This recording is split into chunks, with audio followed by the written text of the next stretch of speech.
Hello there, and welcome back to Tranquility du Jour, nourishing conversations about living a full and meaningful life with doses of tranquility. This is episode 458. I am delighted to be back with you, and I have a really exciting episode for you today. One of the things that comes up so often with my therapy clients, with friends, coaching clients over the past 20 years is anxiety. So today I'm going to be talking a bit about that and ways to curb it. I also have a worksheet for you to download because I'm going to give you 4 journaling prompts. And this will allow you to kind of follow along, take notes if you'd like, or of course you can just write these into your journal. But I really, really want to encourage you to just take a deep breath as you relax into today's episode, all about ways to curb and manage anxiety. So I'm so delighted to share that I'm going to be giving away 2 free spots to the spring virtual retreat happening this Saturday, which is all about kind of spring cleaning our lives. And the way to join the giveaway is head on over to KimberlyWilson.com, and you'll see at the very top it says, join the Love Notes list to enter to win a free spot. And this is going to be going on through Monday night, April 4th. So this episode is airing on April 3rd. So please head over there and submit so that you have a chance to win a free spot. Would love, love, love to host you on Saturday. You're going to hear more about the virtual retreat in a moment. Also, I want to encourage you to join us for the free TDJ Style pop-up that is happening May 1st. And if all goes as planned, I hope to be able to give you a peek into the newly renovated Pink Palace. Fingers crossed that the contractors will be done. And it will give you I'll give you a little private tour. Okay, it's tiny. My place is tiny. And the renovations are in tiny little nooks, but I'm really, really excited. I've lived there for 18 years. And so it's one of those things where it's like, let's do some upgrades from the 80s. So anyway, excited to share that with you. And on May 1st, it will actually not just be about the tour of the Pink Palace. It's going to be about creating and styling a capsule wardrobe. And I'll also give you a sneak peek into our new summer designs. And there's a link in the show notes, KimberlyWilson.com/578, that will allow you to sign up for the free event. All right, managing anxiety. Okay, let me just tell you, first of all, let's normalize it. Okay, everybody, all of us has anxiety. It is just one of those things that's always there.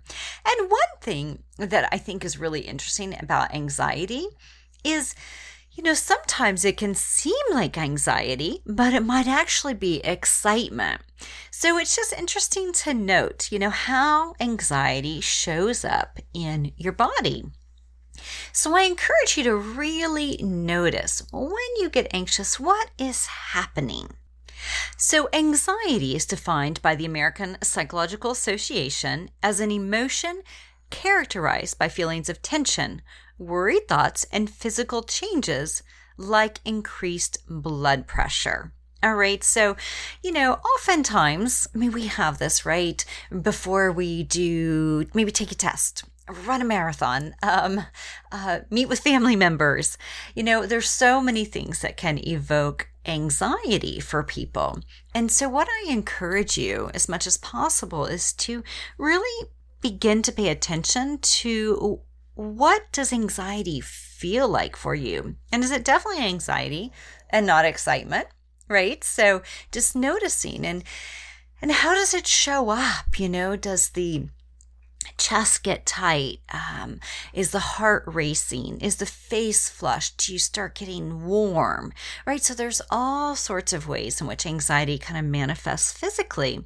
And the more we can kind of tune into what's happening in our body, it can be so helpful, because then we recognize anxiety is popping up. Hello, my dear friend, right? Knowing that, it's one of those things that happens to everyone. So the more we can notice and practice a sense of acceptance and normalize, the easier our connection and relationship to anxiety can become.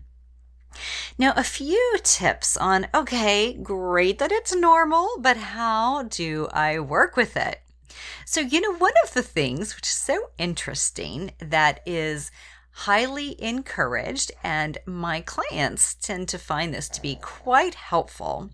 And it just sounds so, I don't love this phrase, but it's what it's called, is to set aside worry time, right? So maybe it's, you have this thought that just keeps permeating of oh my gosh, I have this thing coming up, or I'm going to be seeing so-and-so, or you're rehashing a conversation, right? And it's just playing on loop. So the idea with worry time is, let's set aside a time where we're really going to think about it, right? So as it's popping up while you're driving, or you are engaged in an activity at work or with a colleague or with a partner, it's no, I see you and I hear you, anxiety. I know you want to reflect on this, but now's not the time. And I have set aside time at 8 o'clock to come back to this, right? So that allows you to let that part of you that wants attention, wants to explore, wants control, to let it know you hear it, you see it, and it's going to get your attention, but it's just not right now. And so you schedule and you set aside time to actually worry, to think about, to brainstorm, to, if you're doing a lot of Google searching on, my dog is snoring a lot, what could it mean, right? So rather than it permeating your entire day, it's okay, tonight I'm going to set aside time and do some Google searching, right? So worry time is a really, really wonderful tool. Another one is to recognize it is not permanent. Sometimes we can feel oh my gosh, I'm going to be in this state forever. And if there's a way to just remind yourself I'm noticing anxiety. I'm curious. I wonder what it's about. Oh, it's okay. I've got this deadline coming up, right? And I'm starting to get anxious about it getting closer. Okay, I understand that. So tonight, I set aside some worry time and see if I can come up with some action steps on how to actually make some progress towards the deadline. So recognizing that it is not permanent. Hi there, it's Kimberly. I'm just popping in quickly to let you know about the April 9th Spring Virtual Retreat. So we're going to spend time in reflection, practice yoga and meditation, learn ways to spring clean your life, including my 15 healthy habits, detox tips, and wellness planning. And then next, we'll play with collage and art journaling to design a visual representation of our spring season. So I hope you can join us, and you can find out more at kimberlywilson.com/virtual retreat. Another piece that can be helpful is to write about what is coming up. What is it I'm noticing? What is it that I am thinking about? What is it that is really bothering me about this? This idea of really kind of getting curious about what it is that you're anxious about. Sometimes we start to notice wow, every time I interact with so-and-so, I get a little anxious, I just feel a little funny about it. And it's okay, let's get curious. What is that about? What is coming up for you? And one thing, with anxiety is it's a lack of control, right? Because what do we have control over? Okay, our responses to things, and that's kind of it. And so, there's so much we can't control and that we worry about. And so if it's like, oh my gosh, I just know like this is going to happen, right? It's going to rain on my, big outdoor picnic day, right? It's like, okay, take those thoughts to court. Do you know beyond a reasonable doubt that it's going to rain on your outdoor picnic day, right? I mean, yes, if the weather app says it's going to rain, you do know. Yes, but if it's like, oh, that my fear is that this is going to happen, right? And I'm just like so worried about it. It's like, okay, scale of 1 to 100. How likely is it that the thing I'm anxious about will actually happen? And do I have good reasons to think something will go wrong? And is there a chance that I could just be overly worried? Like, oh, okay, it may rain, so I'm going to have a rain plan, like a backup plan. So taking your thoughts to court can be helpful because, we often think our thoughts are reality and they are not reality, which I remember whenever I realized that, it was like kind of shocking, right? Because, we have 50 to 70,000 thoughts a day and 90 to 95% are considered repetitive, right? So our mind's just like on this loop. And so interesting to really think about like, okay, do I know beyond a reasonable doubt this is going to happen? Probably not. And, on a scale of 1 to 100, how likely is it to happen? Is there a contingency plan that could be put in place? Can I recognize that this is probably not the end of the world, right? And there's this idea too of playing the tape till the end. And what that means is you're like, okay, so what if I don't do well on that test? Okay, so what if you don't? What is not well? Okay, what if I get like a C? All right, so what if you get a C? Well, then I could get a C in the class. Okay, and what happens if you get a C in the class? Well, then my GPA goes down. Okay, and what happens if your GPA goes down?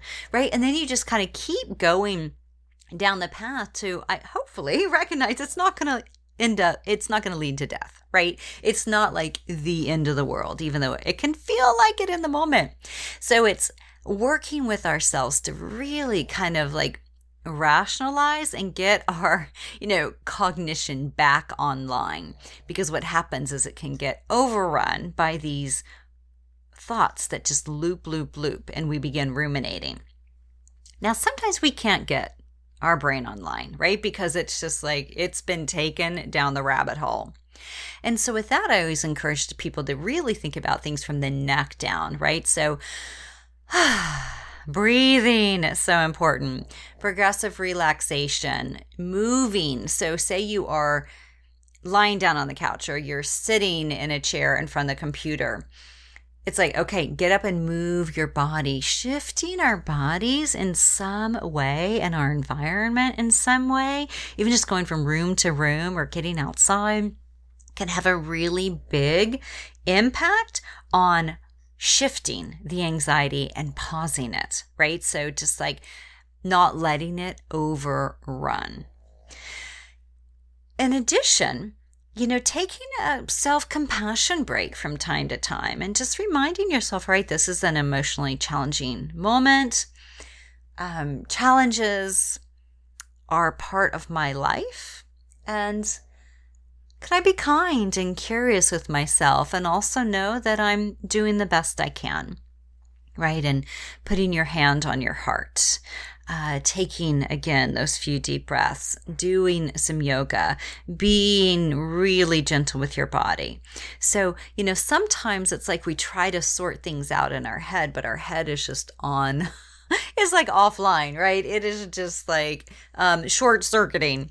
And so at that point, it can be helpful to really just like get into the body and also, just see what we can do to calm, ground. And then we can get back into the head and do our rationalizing with our taking thoughts to court, our, what's the likelihood this could happen? And also structuring in that worry time. Now, other things that can help, of course, is just our basic self-care. Because you'll probably notice that when you are HALT, H-A-L-T, hungry, angry, lonely, tired, we have a tendency to not make great choices. That's when we get a little hangry maybe. We start to get all worked up about something that maybe typically would not bother us. So it can always be helpful to just do a little halt, a little check-in. Okay, am I hungry? Am I angry? Am I lonely? And I'm tired. Am I tired? What do I need? There's another popular technique for anxiety, and it's called the 4-3-2-1 method. So when we experience kind of overwhelm, it can be helpful to tune into our current surroundings, whether or not you are driving, in the office, at home.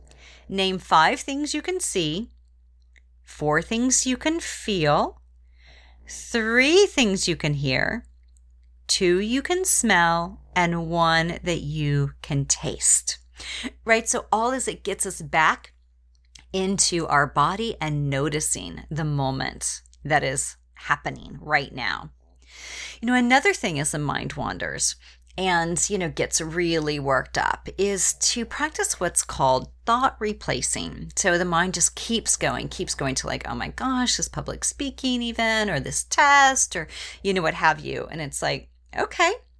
So when my mind goes there, and I've already told it we have 8 p.m. worry time, but it's still going, that I am going to replace that thought by coming into the present moment and noticing my body. Okay, so that is one way to work with thought replacing, and that is present moment, body, noticing these 5, 4, 3, 2, 1. The other thing is to come up with an image, a moment in your life that was really idyllic. Maybe you were on the beach with a loved one, in the mountains, something that was really calming, grounding, relaxing. Picture that place. That is the place that when you get stuck on a loop, you bring your mind back to over and over and over again. And that is a way to also practice thought replacing if the present moment isn't quite doing it for you. All right, so in closing, I want to encourage you to check out the worksheet that you'll find at KimberlyWilson.com/578. And I want to give you these 4 journaling prompts. Number 1, note what is currently causing anxiety for you. Number 2, explain how the anxiety feels in your body. Number 3, list 5 things you can do when you get anxious. Can you set aside worry time? Can you practice thought replacing? Can you play the tape till the end? Can you get up and move around? Can you set aside worry time? Like, what are some things that you think might be helpful? And number 4, try the 5, 4, 3, 2, 1 method. The next time you find yourself in overwhelm, in worry. And again, it's looking around your surroundings, 5 things you can see, 4 you can feel, 3 you can hear, 2 you can smell, and 1 you can taste. All right, as always, thank you for tuning in. Be sure to head over to KimberlyWilson.com and join the Love Notes list to enter to win one of the 2 free spots into Saturday's virtual retreat. Would love to have you with us and the Coterie crew, which is an amazing group of ladies. And also, if you are interested in any of my books or planner, there is a link in the show notes. Also, a link to TDJ, my locally sewn clothing line that you're going to hear more about on May 1st. Also, links to follow on social, Instagram, and YouTube. And if you have a moment to share a review of this podcast on Apple Podcasts or any of my books on Amazon or Goodreads, I would be so very grateful. All right, I wish you a really delicious week ahead. Thank you for tuning in, and I hope that this episode has been helpful as you navigate anxiety in your own life. Thank you.